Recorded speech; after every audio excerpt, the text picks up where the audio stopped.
Irmãos, eu queria falar sobre uma coisa hoje que está muito relacionado a nós, ao eu. A minha pergunta é: quem é você? Quem sou eu? Quem somos nós? Qual é o nosso propósito? Por que estamos aqui? Por que estamos neste momento aqui reunidos? E eu queria abordar um pouquinho hoje com a igreja alguns aspectos e o que a Bíblia mostra, algumas coisas, pelo menos, poucas, o que ela mostra acerca de nós, de quem nós somos, para quem vivemos e o que vivemos. Para isso, eu achei muito relevante trazer à tona hoje uma coisa que eu nunca fiz, então eu estou até com medo que os irmãos me batem aqui, tá bom? Mas eu vou mostrar um vídeo hoje. Eu nunca mostrei vídeo em nenhuma pregação minha. Então, não se escandalizem, tá bom? Eu sei de uma coisa, eu acho que todos assistiram esse filme. Alguém sabe qual é? Toy Story. Recentemente teve um lançamento no cinema deste filme e eu assisti esse filme em 95, 94, alguma coisa assim, que foi o primeiro Toy Story. E eu, na idade que eu tinha, me apaixonei, fiquei encantado, assisti umas 200 vezes, não sei. E recentemente, agora com criança pequena em casa, né, em vez de deixar a criança só no YouTube, só vendo tranqueira, vamos mostrar coisa boa para essas crianças. E eu falei, vamos assistir Toy Story, que você vai ver o que é bom. E o meu filho gostou do Toy Story. E é engraçado que quando a gente cresce e a gente assiste, a gente passa a observar algumas coisas que a gente não via antes. E eu notei uma coisa: por mais que eles fossem brinquedos, quando eu passei a observar o comportamento deles, eu vi que eles pareciam mais humanos do que nós. Parecia que a realidade daqueles brinquedos era a nossa realidade. Então eu vou colocar um pouquinho só para você ver, para você relembrar, para você ter um feedback e você vai poder se encaixar aí no que eu quero dizer. Pode soltar aí, Carol.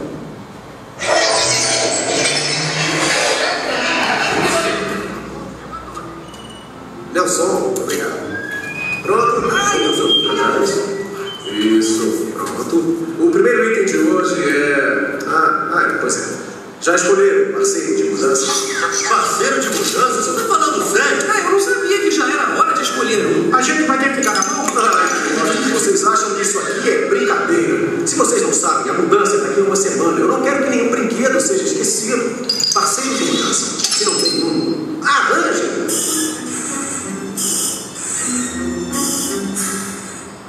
Buzz Lightyear para o Comando Estelar. Responda, Comando Estelar. Oi! Assustei você? Eu não tive a intenção. Desculpe. Oi, meu nome é Woody e este é o quarto do Wade. É só isso que eu queria dizer. Sou Buzz Lightyear, patrulheiro espacial, unidade de proteção do universo. Minha nave caiu aqui por engano. Nós não estamos no planeta. Estamos na...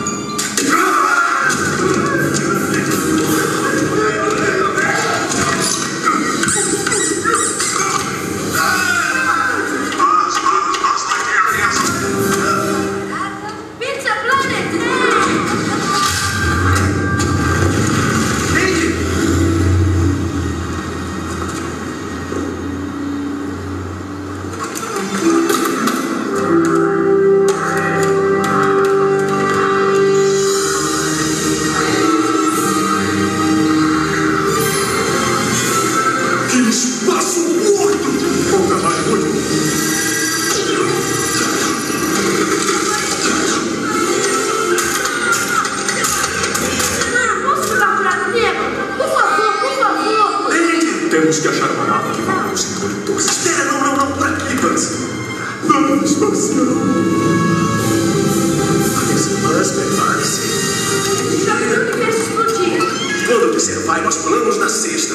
Buzz! Pizza, posso tomar refrigerante? Isso não está acontecendo comigo.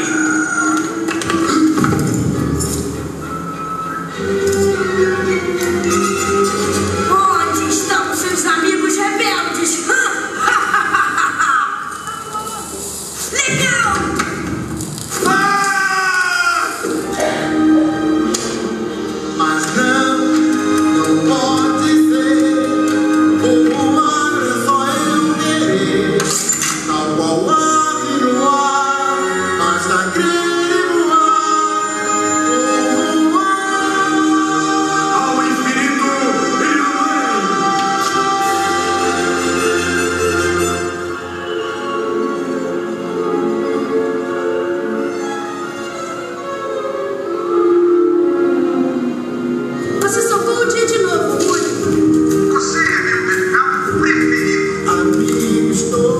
Story, um mundo de aventuras. Assim estou por aqui.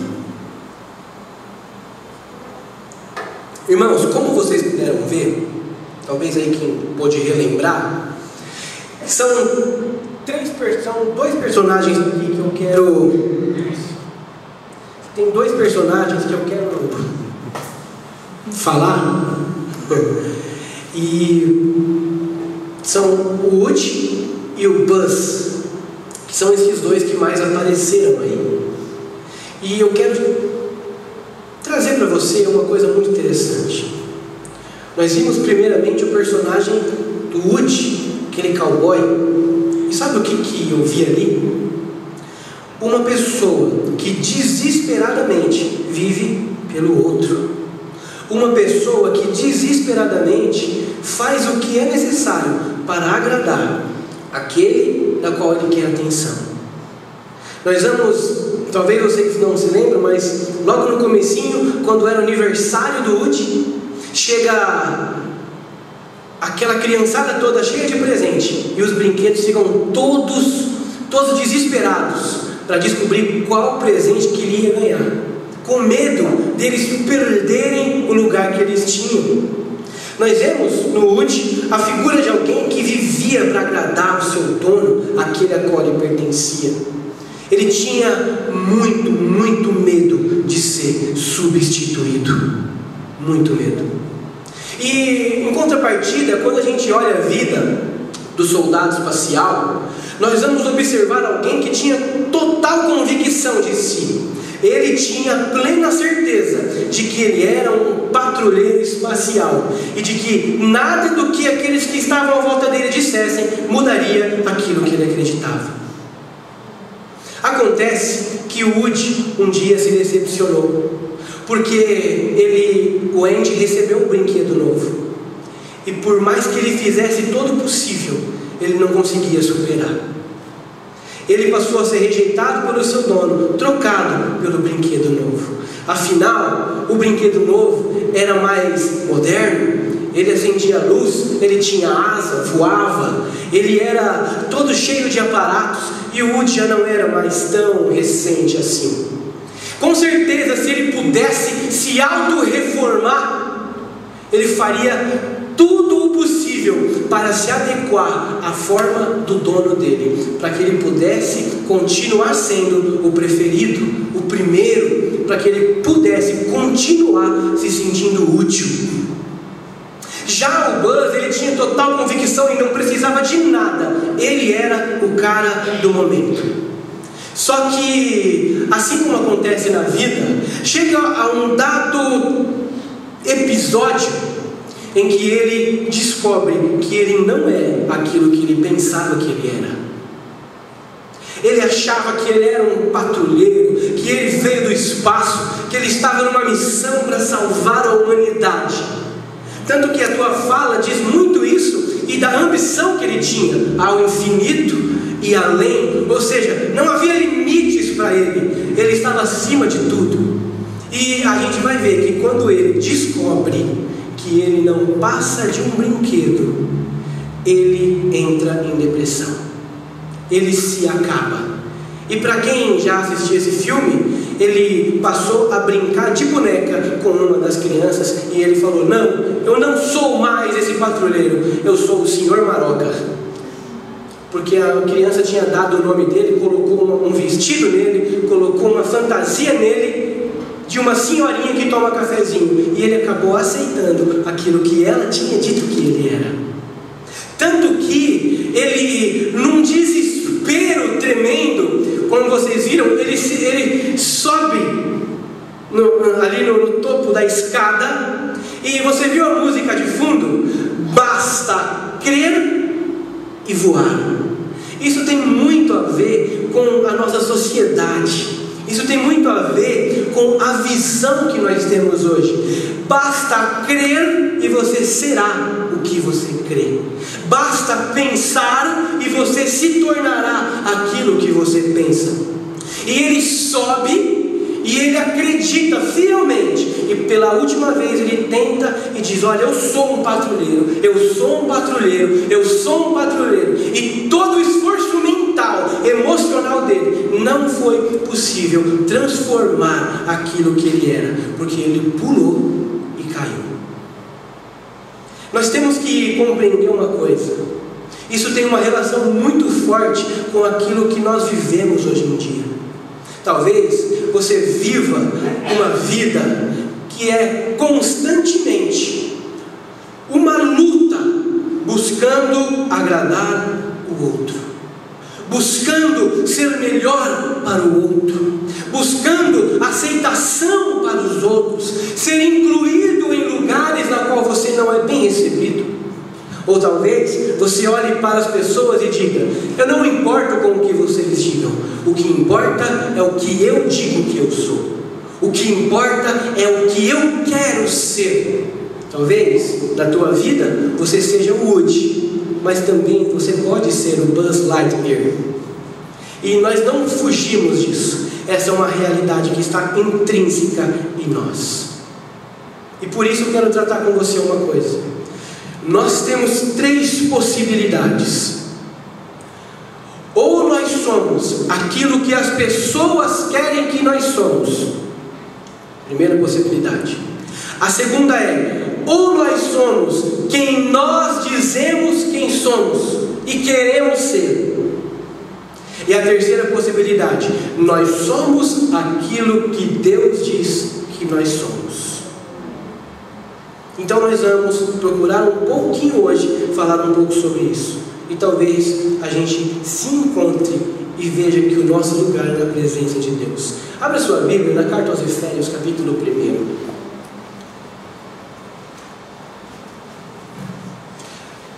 Carol, se você puder colocar a NVT.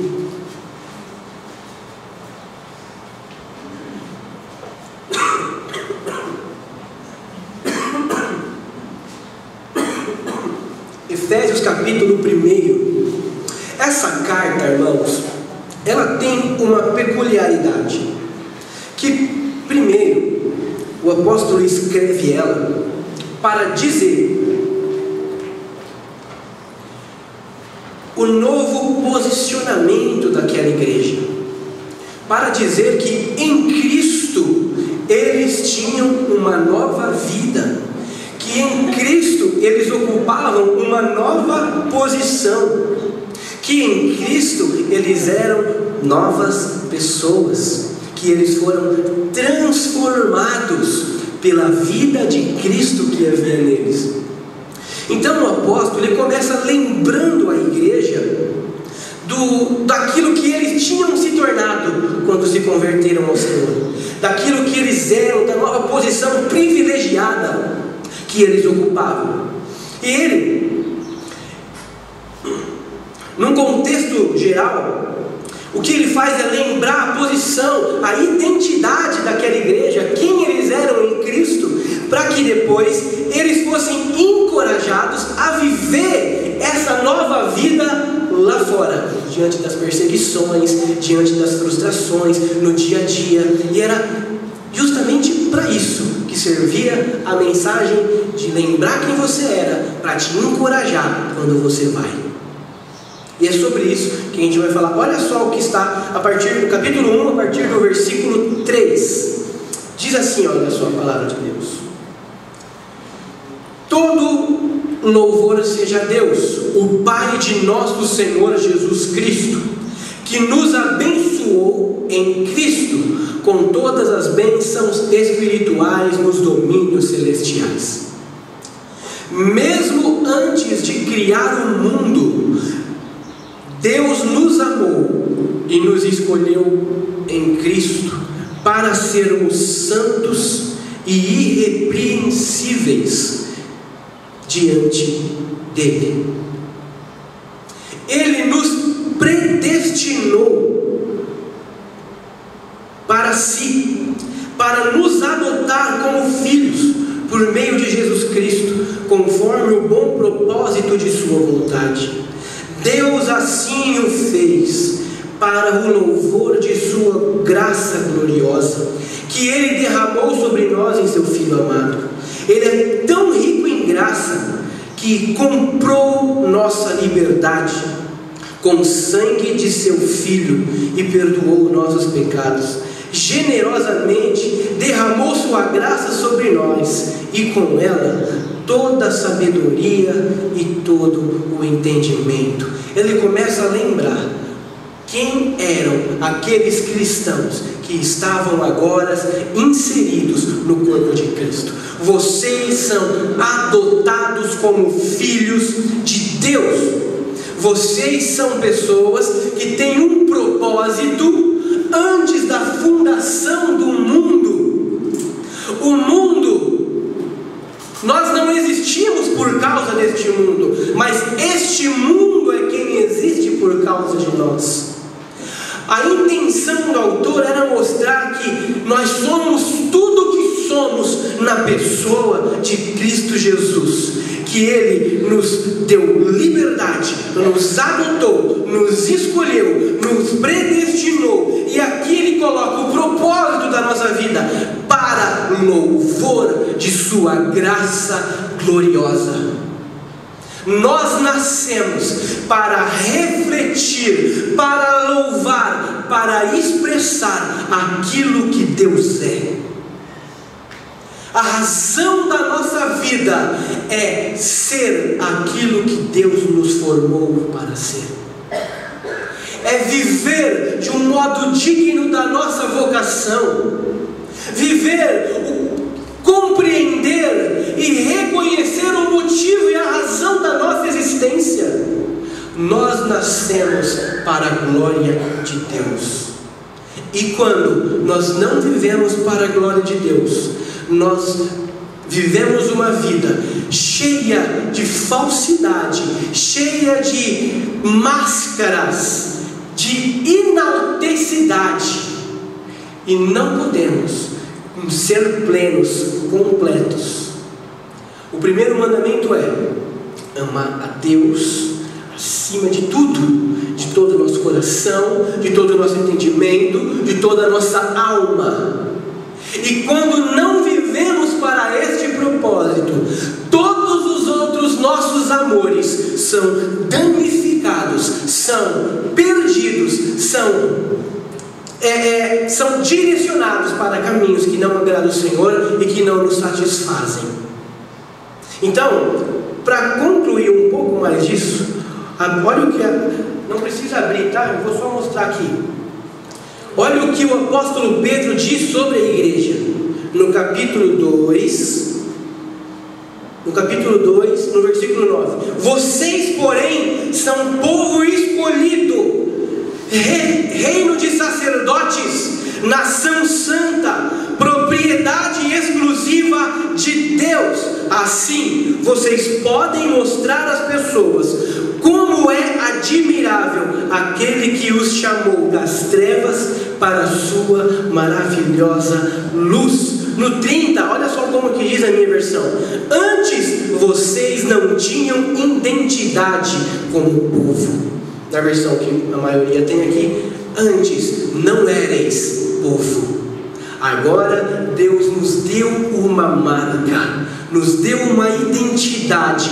Nós somos povo de Deus, nação de Deus, escolhido por Deus e para Deus, para viver para a glória dEle. E como fazemos isso? Obedecendo a tua vontade, cumprindo os teus mandamentos e morrendo para nós, tomando a nossa cruz e vivendo para aquele que morreu por nós. Olha só, nós temos no nosso tempo uma necessidade muito grande do autorreconhecimento. Aliás, nós sempre tivemos. E eu quero dizer mais: cada um de nós tem um desejo desesperado de ter importância, de ser aceito, de ser relevante, de experimentar um senso de valor. Todos nós nascemos com essa necessidade de ser aceito, de viver por algo, de viver com valores, com padrões, com metas, com direcionamentos, com início, meio e fim. Quem nunca se perguntou o que é que faz a vida valer a pena?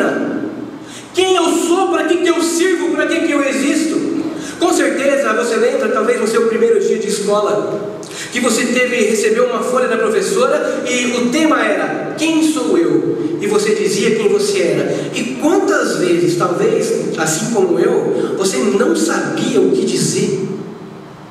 Como assim, quem sou eu? Vou colocar que eu gosto de peteca. Mas será que eu gosto? Com certeza a gente sempre tem um momento em que entra com um dilema em nossa vida. Quem sou eu? O que eu já fiz? O que eu tenho que fazer? E eu quero dizer, irmãos, essa pergunta tem que ser feita todos os dias, porque este mundo, ele forma a nossa identidade, ele nos molda a nossa cultura, ele impõe os seus valores quase que de maneira invisível. Talvez você diga que é algo porque a nossa cultura diga que você é, e que é melhor ser assim.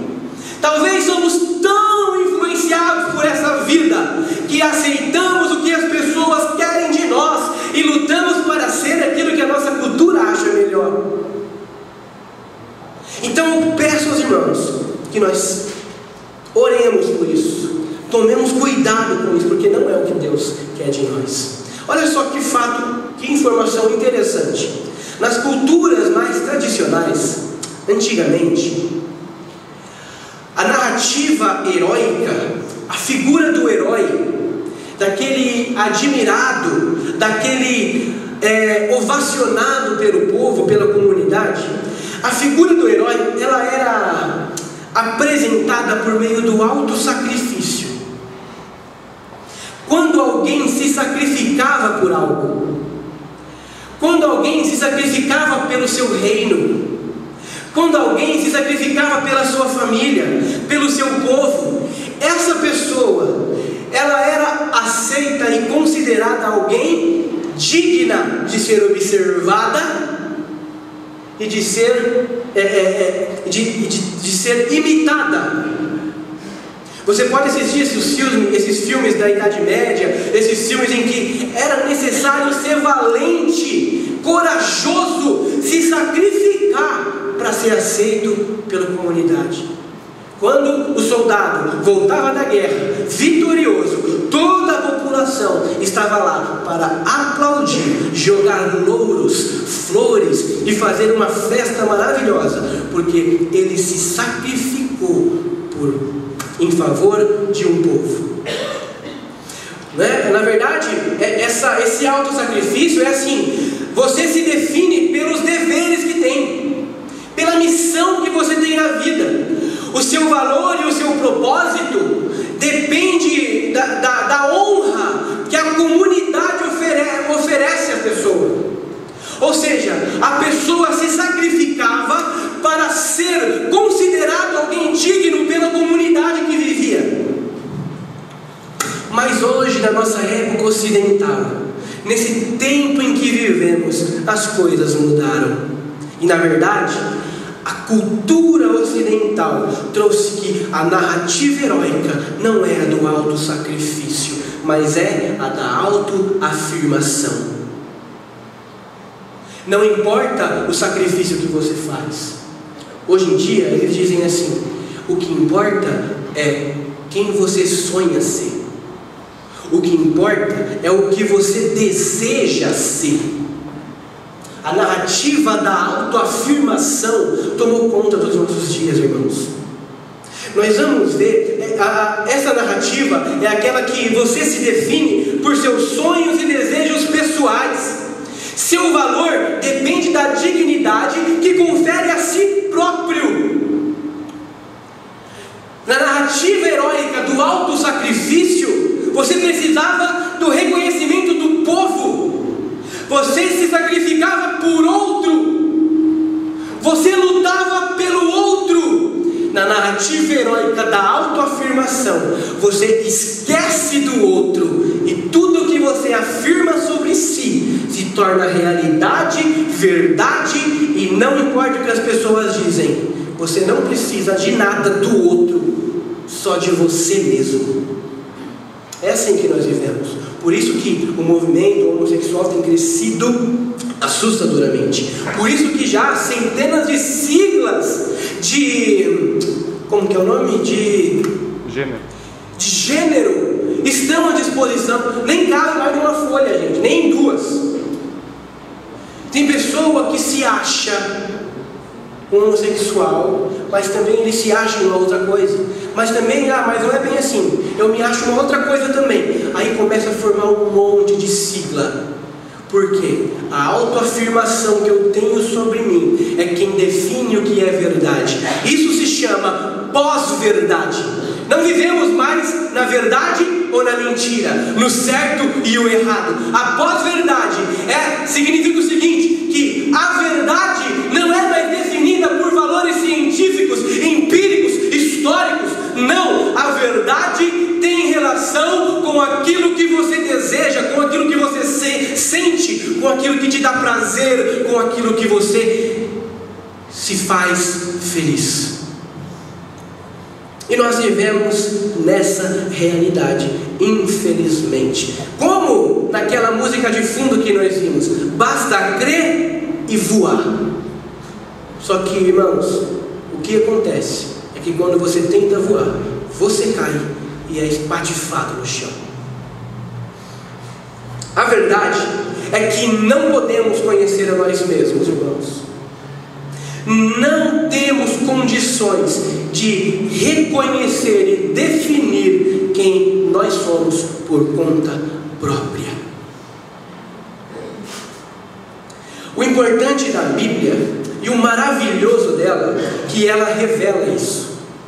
Na verdade, Deus revela ao homem, na palavra dele, ele revela ao homem não somente o verdadeiro Deus, mas na Bíblia ele também revela o verdadeiro homem. Por isso que Agostinho falava: conhecer-te a ti, Senhor, conhecedor de mim. Com certeza, isso é o que nós temos que procurar entender e fazer. Nós só podemos descobrir quem somos quando conhecemos ao Senhor, quando entendemos tudo aquilo que Ele tem feito por nós. Veja isso, o homem ele pode até tomar como pressuposto para que ele possa se auto-reafirmar, ele pode até usar ele pode até se colocar, não, hoje em dia eu vou definir quem eu sou a partir de mim, das minhas escolhas, mas ainda assim ele só chegará a uma visão distorcida dele mesmo, porque no final das contas você vai dizer: mas quem sou eu na verdade? Irmãos, compreenda uma coisa: nós só podemos conhecer a Deus, você só vai chegar a uma visão suficiente de quem você é quando ter uma visão suficiente de Deus. Você só pode ter uma visão suficiente de quem você é quando tem uma visão suficiente de Deus. Com certeza, irmãos, isso é algo extremamente relevante, extremamente importante para os nossos dias. Eu quero trazer aqui algumas referências, e é uma coisa muito interessante. Existe uma coisa chamada alter-referência, que significa outro, alter, referência no outro, ou seja, você vive para o outro. A tua vida, ela se torna dedicada a atender às expectativas dos outros. Quantos aqui já fizeram uma faculdade só porque o pai quis? Quantos aqui cursaram algum tipo de esporte só porque o pai ou a mãe quis? Quantos aqui já fizeram e praticaram tantas coisas, não porque era o teu próprio sonho, mas porque era o sonho dos pais, dos amigos, da sociedade, da vizinhança? Com certeza isso acontece. E você pode chegar a um ponto da sua vida e dizer: nossa, mas isso não é o que eu sou, isso não é aquilo que eu quero ser. Talvez você possa até fazer como aquela poesia do Fernando Pessoa, que ele fala assim: eu fiz de mim o que não soube, e o que podia fazer de mim eu não fiz. Talvez você olhe para você e fala: eu não sei quem eu sou. Eu me construí com uma identidade na qual eu não me reconheço. E talvez seja tarde para você ser realmente quem você é. Acontece que tem pessoas que, depois que descobrem, dizem: eu não quero ser mais do que o meu pai quer que eu seja. Eu não quero ser mais do que os meus amigos querem que eu seja. Eu não quero ser mais do que a igreja quer que eu seja. Agora eu vou ser aquilo que eu quiser. Basta! Basta viver para os outros. Basta dar atenção para a opinião dos outros. Agora eu vou viver para mim. Eu vou definir quem eu sou. Né? Talvez você possa ter chegado nisso. E isso se chama ego-referência. Uma vida para si próprio. Mesmo assim, irmãos, a pessoa é inautêntica. Por mais que chegue a um ponto em que você viva para você mesmo, você vai desconhecer quem você é. Preste atenção nisso. As pessoas só dão um basta e falam: eu vou viver para mim, eu vou ser quem eu quero ser, eu vou viver os meus sonhos, os meus projetos, eu vou largar mão de tudo. Só faz isso porque está cansado de quem quer, de ser aquilo que os outros querem. Mas e aquelas pessoas que cresceram sendo aquilo que elas desejavam, que nunca deram opinião para ninguém, que nunca deram uma satisfação para ninguém, nunca ligou para o que todos pensavam, sempre viveu intensamente vivendo para si? Essas pessoas vão chegar em um momento da vida que vão querer viver da maneira que as pessoas querem, porque o jeito que ela é também não dá certo, porque a maneira que ela quer, ela também não é aceita. Porque não adianta nada você viver do jeito que você quer, mas não ser aceito. Então, irmãos, estamos encurralados, vivendo em um mundo na qual nós ansiamos por atenção, ansiamos por um propósito para viver. E nós temos também, irmão, até o referência, que é referência em Deus, que é assim: Deus é a única referência para a determinação do ser do homem. A única pessoa que pode definir com totalidade, com satisfação, é Deus.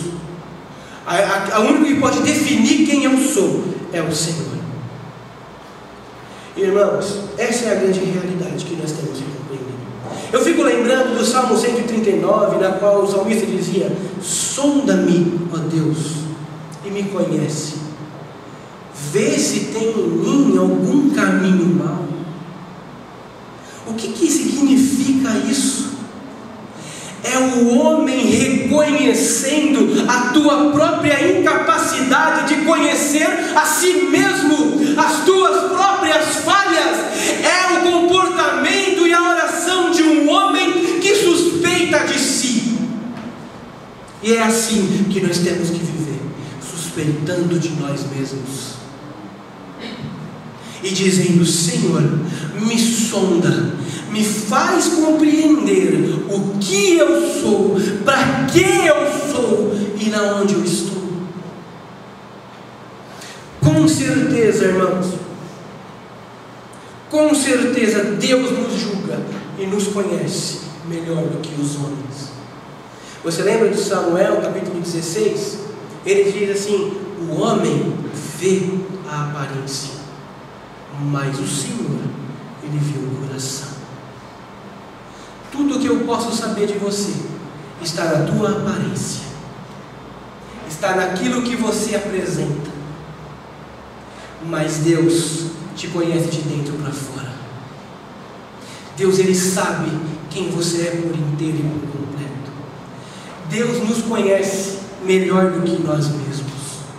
Nada nesta vida pode te dar tanta alegria e satisfação a não ser viver para Deus, a não ser compreender o propósito da tua existência, compreender o porquê você foi chamado. Veja uma coisa, você lembra do apóstolo Pedro, antes ainda da crucificação, lá no capítulo 25, 26 de Mateus? Jesus, ele traz uma declaração muito forte, ele diz: vocês todos, meus discípulos, vão me abandonar. Todos vocês vão me abandonar. E Pedro, tão conhecedor de si, ele disse: eu nunca te abandonarei, Senhor. Eu nunca vou te largar. E Jesus fala: vocês vão me abandonar. E você também, Pedro. Aí eles, Senhor, podem te abandonar. O João, o Pedro, o Judas, eles podem te abandonar, mas eu não. E Jesus: você vai me abandonar. E olha só: antes que o galo cante, você me negará 3 vezes. E o apóstolo Pedro, tão conhecedor de si mesmo, tão convicto de quem ele era, assim como aquele astronauta que a gente viu, ele dizia: ainda que seja necessário eu morrer, eu morro contigo, mas eu não te abandono. Jesus conhecia o apóstolo Pedro melhor do que ele mesmo. Sabia das tuas fraquezas e das tuas deficiências. O problema é que nós nunca aceitamos quem nós somos, dependentes de Deus, pecadores, e só vivemos por causa da misericórdia de Deus que se estende todos os dias, que somos completamente dependentes deles, mas mesmo assim queremos viver autônomos, por conta própria, ganhar independência de Deus, colocar Deus em nossos projetos a maneira que nós queremos. Mas Deus está olhando e dizendo: eu sei que você não consegue sozinho, eu sei que você não pode sozinho, eu sei que você vai sucumbir. E você diz: eu não, Senhor, eu sou capaz, eu sou formado, eu tenho condições, eu tenho todos os recursos. E Jesus continua dizendo: você não conhece a si próprio, você não conhece a si próprio. E quando vem a aflição, a frustração, o sofrimento, você acaba reconhecendo quem Deus é. Infelizmente, assim como alguns creem, eu também creio que o único caminho para Deus é o sofrimento. Em algum momento da sua vida, a necessidade de Deus te levou até Ele. Então, creia que Deus te conhece e Ele pode te fazer sair daqui hoje conhecendo quem você é, sabendo da tua posição neste mundo, sabendo como se portar neste mundo. Eu vou continuar lendo o texto de Efésios capítulo 1, e eu vou ler aqui a partir do versículo 9. Olha só o que diz: agora Deus nos revelou a sua vontade secreta a respeito de Cristo, isto é, o cumprimento de seu bom propósito. E o plano é este: no devido tempo Ele reunirá sob a autoridade de Cristo tudo que existe nos céus e na terra. Além disso, em Cristo nós nos tornamos herdeiros de Deus.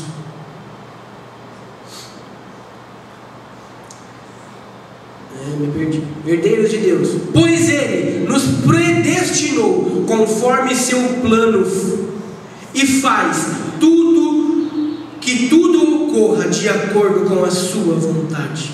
No 12, o propósito de Deus era que nós, os primeiros a confiar em Cristo, louvássemos ao Senhor e lhe dessemos glória. Agora vocês também ouviram a verdade, as boas novas da salvação, e quando creram em Cristo, Ele colocou sobre vocês o selo do Espírito Santo que havia prometido.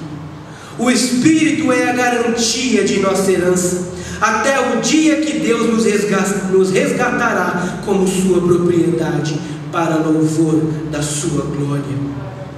Olha o que diz no versículo 17: peço que Deus, o Pai glorioso de nosso Senhor Jesus Cristo, olha o que ele pediu em oração, lhes dê sabedoria espiritual e entendimento para que cresçam no conhecimento dele, conhecendo a Deus, porque quando conhecemos a Deus, reconhecemos quem nós somos.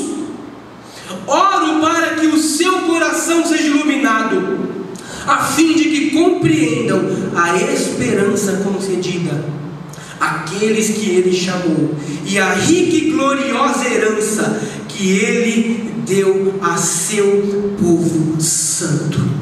Eu quero que você saia daqui compreendendo que você foi escolhido por Deus, que você foi adotado como co-herdeiro de uma herança que não murcha, que não acaba, que não escurece. Aleluia. Que você foi colocado em um lugar de destaque no reino espiritual, que nós temos sobre nós o Espírito Santo, um selo, uma garantia, uma marca que mostra quem nós somos: filhos de Deus. Filhos de Deus por meio de Cristo Jesus. E você não pode sair daqui se esquecendo disso. Quando você enfrentar a tua vida lá fora, você tem que dizer: eu sei quem eu sou, porque Cristo me colocou agora em um lugar diferente, e eu reino. Agora eu estou vivendo para a glória dele, porque eu tenho um propósito, eu tenho uma razão, eu tenho um objetivo, eu tenho a resposta para a minha existência. Que Cristo fez por você tudo aquilo que não podíamos fazer. Desconfie de você, pregue para a tua mente, faça com que Deus se revele a você, porque somente assim, meus irmãos, você será conhecido de Deus, e sendo conhecido de Deus, conhecerá a ti mesmo. Talvez você possa ter vivido há muito tempo como esses brinquedos que a gente viu aqui, vivendo para o outro, ou vivendo para si mesmo. Só que ambos, se você assistir o último filme, e se ainda lançar mais 10 filmes, o final deles será o vazio. O final deles será o silêncio, a tristeza e a decepção. Não deixe que isso aconteça com você, porque o final da tua vida é só tristeza e angústia. Mas Cristo te deu uma razão, e quando partirmos daqui, partiremos para um lugar novo, porque temos um propósito nesta vida. Estamos vivendo para a glória daquele que nos amou, e para vivermos com Ele para toda a eternidade. E o fim da nossa vida será só o começo de uma nova etapa.